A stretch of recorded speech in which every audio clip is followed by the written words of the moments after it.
You procrastinate, break promises to yourself, and lose motivation halfway through, even after watching tons of productivity videos and making detailed plans.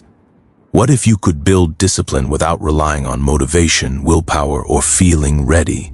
In this video, I'll share 6 proven psychology-backed strategies used by high performers that quietly upgrade your discipline starting today. I discovered this the hard way after years of starting strong and quitting fast. I dug into research on habits, self-control, and behavior change, and one thing became obvious.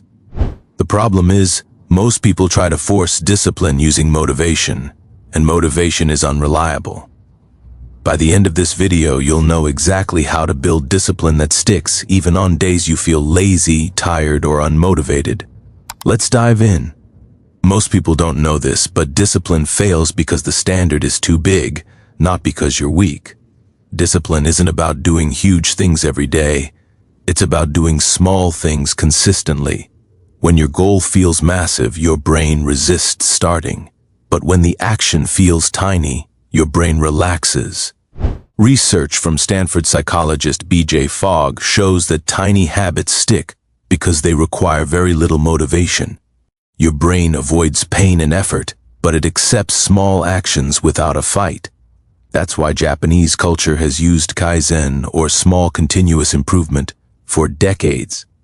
Small actions repeated daily beat big actions done once. To apply this, keep your big goal, but shrink the daily action to something almost too easy. Set a minimum version you can do even on your worst day. 1 push-up, 1 page, 2 minutes. Once you start, you're allowed to stop without guilt. Most of the time you'll keep going, but discipline is built by starting, not by finishing perfectly.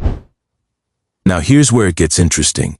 Discipline becomes powerful when it turns into identity. Discipline lasts when it becomes part of who you are, not just something you try to do. Your brain wants to act in ways that match how you see yourself. Studies on identity-based habits show that when behavior supports identity, it sticks longer. If you say, "I'm trying to be disciplined," your brain looks for excuses. If you say, "I'm the kind of person who doesn't skip," your brain looks for evidence to support that belief. Start by choosing a simple identity, like "I'm someone who keeps promises to myself." Then prove it with small actions every day. Change your language. Instead of saying "I have to," say "I don't skip." Instead of "I'm trying to read," say "I'm a reader," and then read 1 page. Identity grows from evidence, not motivation. Now you might be thinking, what about bad days? That's exactly why this next strategy matters. Your environment controls your discipline more than your mindset. Discipline isn't about self-control. It's about setup. Human behavior follows the path of least resistance.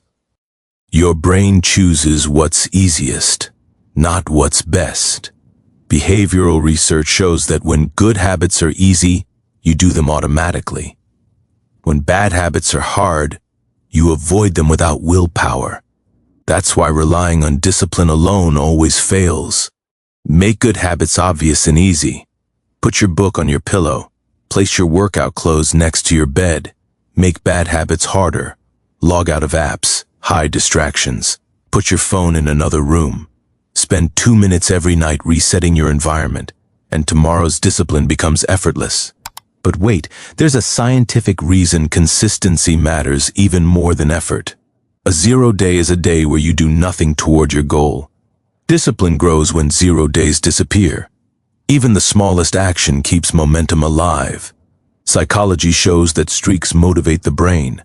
Progress, even tiny progress, releases dopamine. Missing 1 day isn't the problem. Missing twice is. That's when your brain starts creating a quitting identity. Decide what counts, even if it's tiny. Track it visually using a calendar or checklist. Protect the streak, not perfection. If you're tired or busy, do the smallest version possible. 1 sentence, 1 stretch, 1 minute. 0 days slowly kill discipline. Small days build it.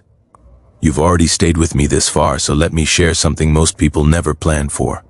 Most people plan for perfect days. Disciplined people plan for bad days. When things go wrong, Most people quit because they didn't expect resistance.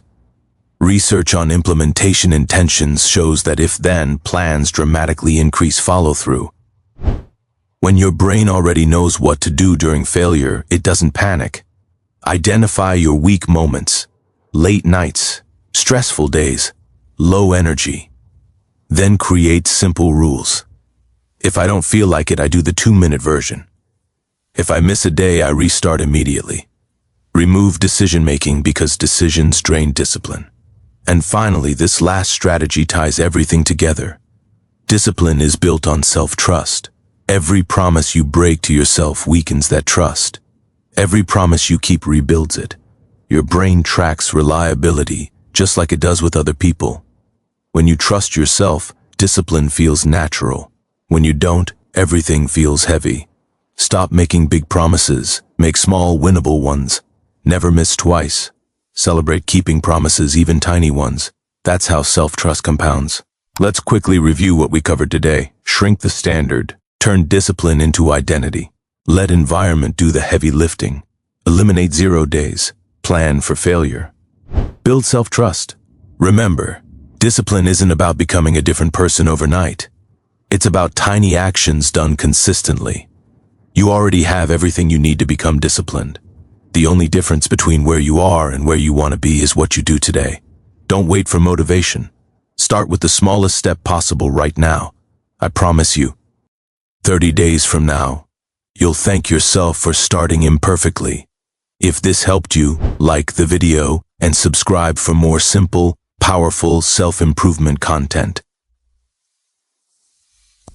Comment below which strategy you're starting today. Thanks for watching, and I'll see you in the next one.